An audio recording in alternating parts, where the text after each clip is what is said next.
On this episode of the IT AV show, how do green features impact the IT and the AV design experience? Also talking about the certifications your AV tech should have as far as IT, and what are the best practices for deploying and maintaining remote management software. All that and more next on the IT AV show. The network for the AV industry. What are you listening to? This is AV. This is AVNation. This is AVNation. This is the IT AV show, episode 5, recorded Friday, April 28th, 2017. Password rotation. IT AV is brought to you by our fine group of underwriters, companies like Infocom International. Infocom 2017. What will you create? Join them June 14th through the 16th in Orlando, Florida. Visit infocomshow.org for more information. This is the IT AV podcast put on to you by the fine folks at AVNation. My name is Tim Albright. I am your host. With us to talk about all things IT and AV and how they intersect and intermingle. First and foremost, the web architect of AVNation, the grand poobah of everything to do with our website. He also happens to work for a little company called Harman. His name is Bradford Ben. How are you, sir? I'm on vacation. Why the heck am I here? I was going to mention the fact that thank you very much for joining us on your vacation. So, actually, you better send flowers to Jennifer. I will send. I will send if she doesn't have it, the last season of Supernatural to Jennifer. Ooh, I don't think she has it yet. See, I know how to, every once in a while.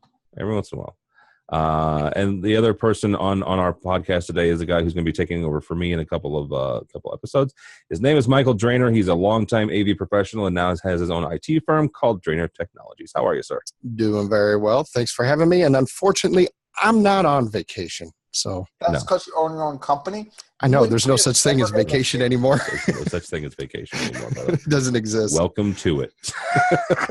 All right, let's kick this off. This month, we're recording this the end of April. This month, Earth Day is celebrated towards the end of April. And Bradford, will start with you on this one. In honor of Earth Day, a couple questions about green AV and green IT.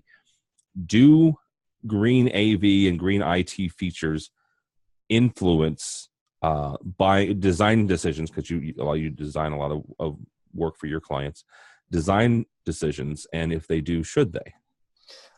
So yes and yes. Okay. So first thing is, obviously there's LEED buildings and LEED certification, and that requires a certain amount of efficiency, and some of that comes into lighting, and people go, well, what's lighting have to do with all this? Well, lighting is part of video teleconferencing. Lighting is part of the presentation for IMAG. So that does play a big part.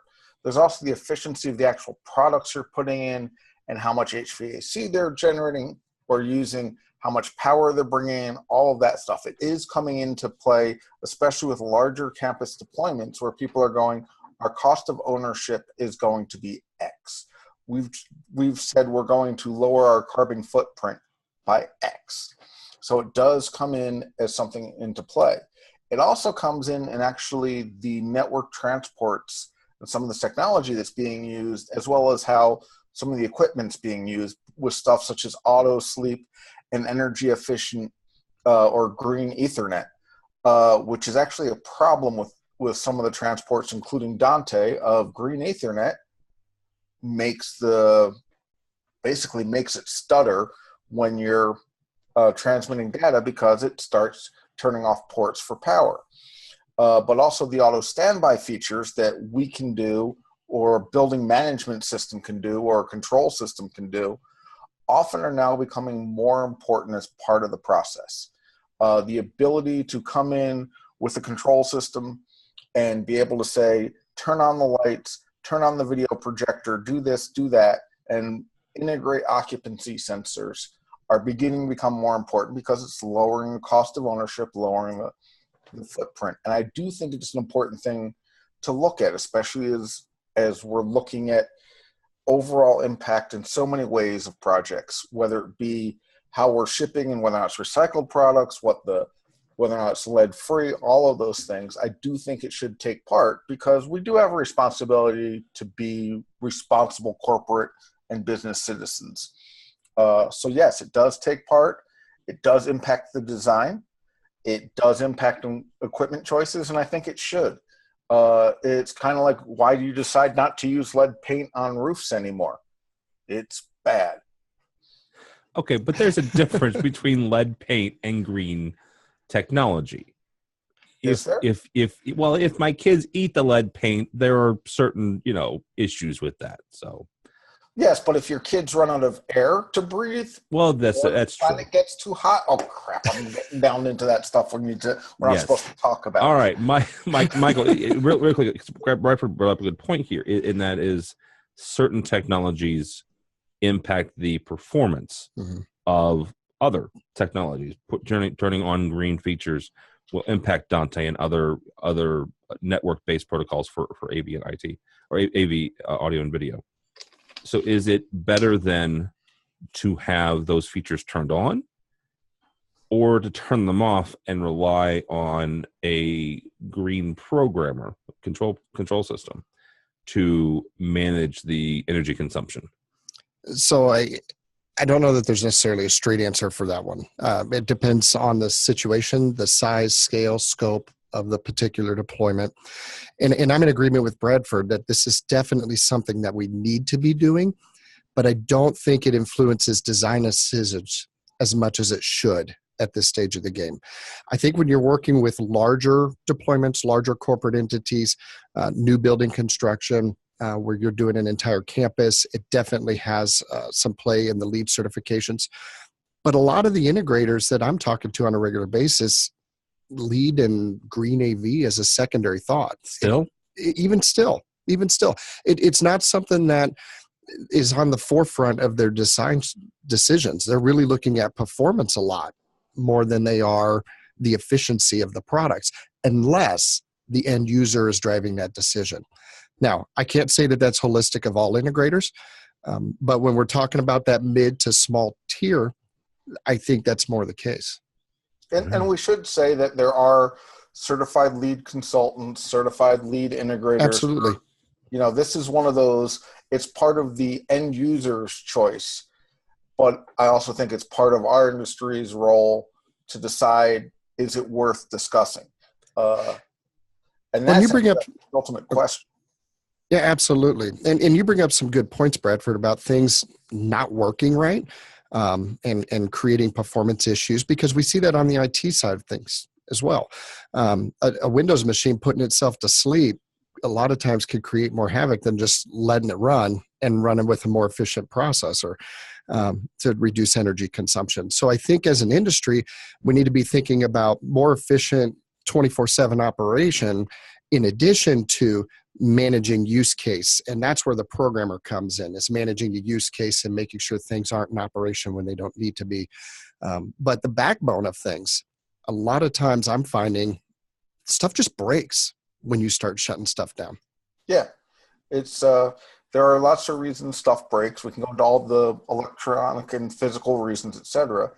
But there is a very large portion of this can be thought of how to do it. Absolutely. You can buy a solid state hard drive that takes less energy than a spinning hard drive. You can buy a smaller processor so you don't have to cool as much. You can use LED lamps for your lighting in the room instead of discharge lamps, so you don't have as much HVAC. So it can all be done. It's that question of how much attention to detail and is the customer willing and wanting to pay to that level of detail, and are we as integrators, designers, consultants, manufacturers educating people to that? I think it's kind of like the VGA cable that Tim always jokes about. As manufacturers, if people keep buying VGA devices, we're going to keep manufacturing them. Well, if people aren't demanding more energy efficient solutions, they're not going to come out until it becomes an industry norm. And see, here's somebody, as somebody who talks to the industry, I would say if you stop making them, they'd stop buying them. I disagree, but that's an ed tech discussion. Well, yes, it is. Yes, it is. All right, let's move along. One of the things that about this show that I like is talking about different parts of both spectrums. Because, and we can have the discussion of whether or not AV is IT or IT is AV and whatever. But one of the aspects of energy management and maintenance and all of that, and as the integrators, the AV integrators move more and more into the IT space and deals more and more with the IT workers, honestly, the technicians and the CTOs and the CIOs and the network admins, we're getting into remote management, right? And software and the ability for a tech to sit at their office in St. Louis and help, one of their clients in New York. One of the things that is interesting, though, in deploying those is dealing with security. And it's something that we've talked about on this show. We've talked about on AV Week several times. All three of us have had this conversation offline several times. Michael, I'll start with you on this. When it comes to deploying and maintaining these remote management software packages, and it can be in a mom and pop shop, it can be, in a dentist office or what have you, or here in St. Louis, MasterCard has a big processing facility. It can be in some place as secure and as needy as that place. What are the best practices for deploying that in an IT and AV environment? So there's many different aspects we need to take into consideration when talking about security in a remote management situation. And a lot of times your customers are going to drive those decisions. Following standards that have been well established, well proven, is definitely a good start. Outside standards or internally driven standards, like this is our standard at this company? Well, both. Okay. Both. So there's some tried and true industry proven standards that help mitigate security risks, right? Things like password strategies, VPN connections, not leaving password lists stored in clear text files and things like that, right? Password rotation. And actually, the powers that be are saying that password rotation isn't necessarily a good strategy anymore. Take that for what it is. But a lot of times the customer is going to drive those decisions. And I'm dealing with a large corporate customer right now in Nashville that allows vendors remote access into their network, but it's very strict controls. It's hardware-based VPN authentication, and it's specific to your IP address. You can't just ad hoc connect from anywhere in the globe into their network. So it's really conversing with your customer, understanding their particular security needs, their risks and exposure, and then how much exposure you're willing to take on with this as well. Sometimes it's not worth the remote access. Sometimes you're better off having an agent on site and then proxying that information back out. It just really depends on the customer. Okay. Bradford, not for nothing, but I mentioned at the start of this show, you are our web architect. As such, you're responsible for the security of AVNation.tv. And you have educated me over the years on the need for this. I see the log files and the Russians and Chinese that try to get into our site. Talk for a second, not just about our website, because that feels a little bit more navel gazing. But you have also been involved in some high-profile installations. You're not at liberty to say, so we're not at liberty to say who those clients are, the end users. But talk for a second about those instances where you have to both educate your clients, but also make sure that they have what they need as far as security and remote access. And thanks, Tim. That's actually kind of a long discussion. And we can go on for hours about this, especially with me and Michael. But the basic thing is getting not just a company standard, but industry best practices standard of how to do this remote management. But it's also setting the expectation of what the customer is expecting in terms of remote management. So, for instance, it could be that remote management is the end user is expecting the integrator to come out and replace a lamp in a projector without any user interaction. That's possible with the remote monitoring system. However, that means you have to do X, Y, and Z to make that happen. There are other customers who go, I just want to internally email me that I need to go look at this, which is a completely different security option, as Michael said, going into the proxy. There are lots of ways to secure it. There are things such as the amazingly high-tech solution I did over a decade ago was I put in a key switch that turned on and off the power to a network switch. So when you turn the key switch, you were connected to the internet. When you turned off the key switch, it was physically disconnected from the internet. Amazingly secure system, amazingly simple, but then they were able to go, oh, we need maintenance, turn the key, be able to connect in. Don't you love a pragmatic approach? It works. It's cost effective. And here's the other thing. That's what's beautiful about that. So this is back to my programmer days. Here's the beautiful thing of that. You could put that on a relay, and you could they wouldn't even have to physically turn the switch. Right. They could push a button either in a remote software system or at a touch panel and flip. But that can be compromised. And the beauty of this solution is it's such a pragmatic approach. 10 years ago, it couldn't have been compromised. Yeah. Sure it could. No. And to be honest, I can still compromise the solution with a paper clip. Yes. Absolutely. There's a certain amount of making the customer feel secure, and I put a key switch on it because I could. But there's lots of things to do about security. But one of the things I kind of try to point out to people, if you look at the industry, the AV industry, not the IT industry, the AV industry, we do not have as many people working on security as the IT and financial analysis companies do. Amen. Absolutely. And, I work for a company that we have lots of people working on security for. Very smart people that make my head hurt. But it's still an IT industry standard that we're following.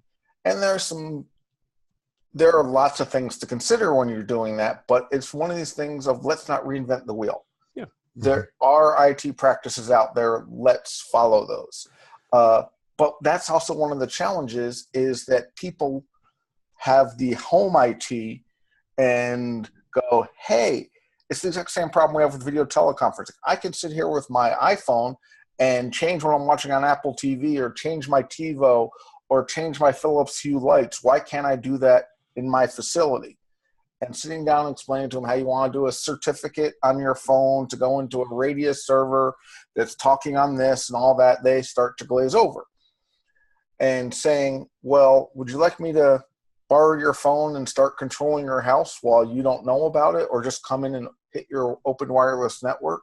And having the discussions about why we need to do a more robust solution, why we need this remote monitoring.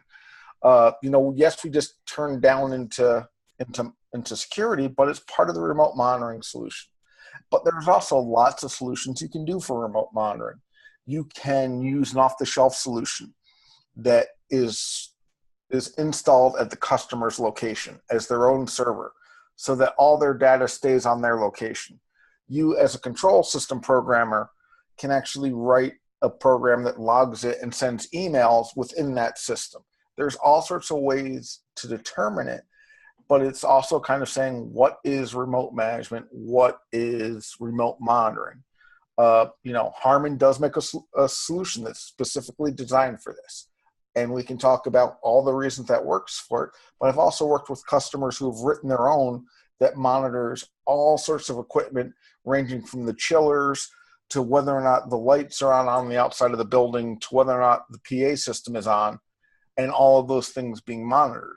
Now, what's interesting about that is, does anyone look at this monitoring is the bigger question. Mm-hmm. But yes, there are lots of ways to do it. And I do think it's important to have a defined expectation of what the remote services are going to be and what the level of security is going to be and who's responsible for security. Scope is so critical in these situations, and being able to define those expectations, as Bradford said, is so critical. But I want to kind of tail on something that you were mentioning there. It's about the standards. right? The IT industry is very, very good about establishing standards. IEEE has work groups galore working on this stuff. Protocols like SNMP, very simple to deploy, very simple to monitor.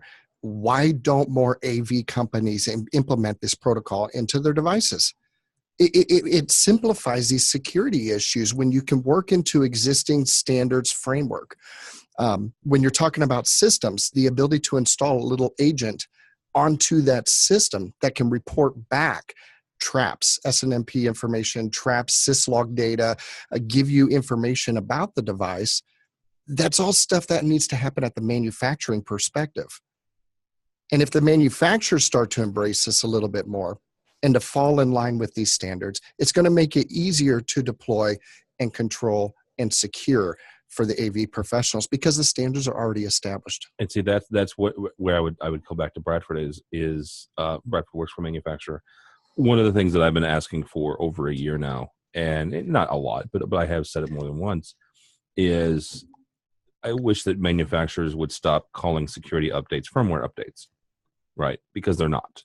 Hang on. Let's be careful there. Hang on here. Yes, some software updates can be wrapped into and can change the functionality of a piece of hardware. That's a firmware update. And you can correct me if I'm wrong on this. But a security patch, a straight up security patch, is not necessarily a firmware update. This is annotation versus connotation. Okay. By definition, if you're loading new code into a microprocessor on a device, and that's what it runs every time it's stored in RAM, you are making a firmware update. Okay. Mm-hmm. All right. So I understand your term of the let's separate a software update from security. A firmware update, from a security update, from a feature update. 100% understand that from a connotation standpoint. From a nerd standpoint, you're loading new firmware. Okay. You are changing the programming in the box. But now, can that be communicated better? 100% I believe it can. Okay. And I'm the nerd who reads the end user agreements and the release notes and all that stuff. Yes, it needs to be explained better, but there's also a double-edged sword. And this is one where I have to say I am not speaking for my employer. Just in case, this is my own nerd research and reading. There are times it's better to not indicate what the security fix is. And publicly, I agree. Publicly. And that's one of those challenges. And don't misunderstand. I'm not saying publicly say what the security fix is. Yes, it would be nice, but let's get down to brass tacks of what I'm talking about. I'm talking about educating and empowering the techs that are going out and doing this, and giving them the information for so they can properly go into a facility and say, this is what I'm doing. Because we've talked about this before with other issues in the AV industry and security. I walk into the DoD and I say, hey, I have a firmware update. Good luck with that. You walk into the DoD and you say, I have a security update because the manufacturer found a security hole. You're going to get in a lot faster. No, actually, you're going to have a harder time. Yeah. Seriously? Really? Absolutely. Okay. It's going to have to be vetted even more.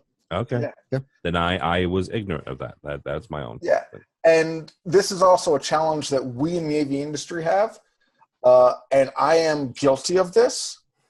If you have a self-contained, not connected to the internet, not critical path, we can go through all those disclaimers, and the system's working and meeting all your functional needs, why upgrade? And I agree with that. Yep. And that's a more difficult decision to talk about. Okay, I don't need this new feature of it now handles this new codec that's come out and talks to FlugelNet and does all this stuff. But I do need the security of, oh, look, it fixed the problem with the wireless that we need to address, just to be specific. I think that is an important part of the role. And I think that's something that many of us overlook, of the what's the risk, what's the reward, what happens. And there are times where I tell people, look, you want to have a secure system, Here's the phone number to major networking company. Let them help you with the security. Because to be honest, because so many of us are using, so many manufacturers, so many people are using standard IP protocols, that you can piggyback on top of some of these things. Mm-hmm. You know, for instance, I work with a customer that literally is using a Cisco Radius server just to gain you access to a background music system to adjust levels. Seems a lot of overkill. That's a very expensive solution. However, given what their company is and how they do it, it's part of their overall infrastructure. It's no additional cost. It's all this stuff. And it's their level of security and their level of comfort. Yeah, absolutely. That actually moves us into the segues nicely into our last topic here. All three of us are CTSs. Bradford just recently took his test. We're all CTS certified. So, okay, that's great. What about IT certification? If you're Bradford, we'll start with you on this. If you're advising an AV integrator right now, and they're looking at their pool of techs, what's the first sort of IT certification that they should go after, or even an AV designer? What should they go after as far as IT certifications? So here's the thing: is that's a good thing. There's a different answer for technicians than there is for designers. All right. Because, for instance, as a technician, I want to make sure they're BICSI certified in cable termination, or CTIA Network Plus certified for cable terminations, because that's the backbone of a successful audio system. That's more important than a CCNA that tells you know how to configure a Cisco switch, because of the fact that if your physical plant doesn't work, nothing else works. So it has to be tailored, and BICSI is a great company for that. CompTIA is a good company for that. And there are networking items. I actually looked some of these up last night, like the CompTIA CSA Plus. It's a good one for an integrator to have in terms of cabling standards. There's also, RCDD, which will teach you about integrating and working through the infrastructure processes. But then there are other things where being a CCNA, a Cisco Certified Network Administrator, is more important, so you can start laying out the data structure of the data distribution. Now, having said that, this is where I'm going to say the more important thing to me than the certification from a company. And once again, speaking on behalf of myself, et cetera, more important than the certification from a company and a manufacturer such as a CCNA is getting certified from an independent company such as BICSI or CompTIA about the technology. But sometimes it's just simply understanding. The example I use is I have customers that use HP switches. I have customers that use Cisco switches. I have stuff that uses Extreme switches. I have stuff that uses Allied Telesys. We can go through all the different switches and all the different electronic switching hardware. It's not important for me to know exactly off the top of my head that one uses the reboot command and one uses the restart command. What's important to know is that I know I need to restart this switch. There's a command for it. F1, open up the PDF, all these different things to know the concepts of I want to do port filtering. I want to do traffic shaping. I want to do quality of service. I want to do this. Understanding those concepts to me is more important than a manufacturer certification. There are books that I can recommend and subscription services and trainings and all this. But to me, the independent certification is important. The fact, some of these are even just IBEW certifications that you know how to make a category cable and test it. Yeah. It seems small, but that's a huge step forward from 5 or 6 years ago where, people weren't doing good certifications. I've been at projects where let's test the fiber. Mag light on one end, do you see something at the other end?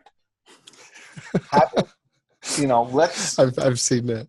You've seen Well, it. Let's do this. You send me the list of books and stuff like that, and we'll put links to all of them on the pages on this episode's page, and just that way people can peruse it as they need. Michael, same question to you. What certifications or knowledge do people need? Bradford, you took the words right out of my mouth. He's absolutely right. it depends on the individual, what their role is in your organization, and understanding that in an AV company, you're not necessarily certifying to be hired, right? Now, maybe to be hired by your client, Yes. but as an individual, not to be hired by your employer.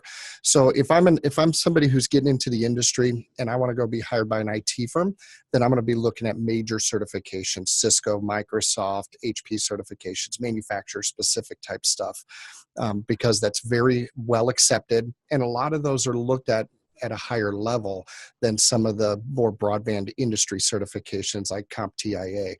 However, that said, I've been through a lot of the CompTIA certifications, and they're absolutely fabulous, and they're excellent for certifying technicians, designers, engineers in a firm where you need to bring supplementary knowledge into the AV industry. And it's even great for those who are just starting in the IT industry. So CompTIA has something called IT Fundamentals, and it's a very great place, especially for legacy AV guys, to start out. Start out with IT Fundamentals, then move into the A+ certification, and then into Network Plus, and then the areas that address the needs of the AV industry.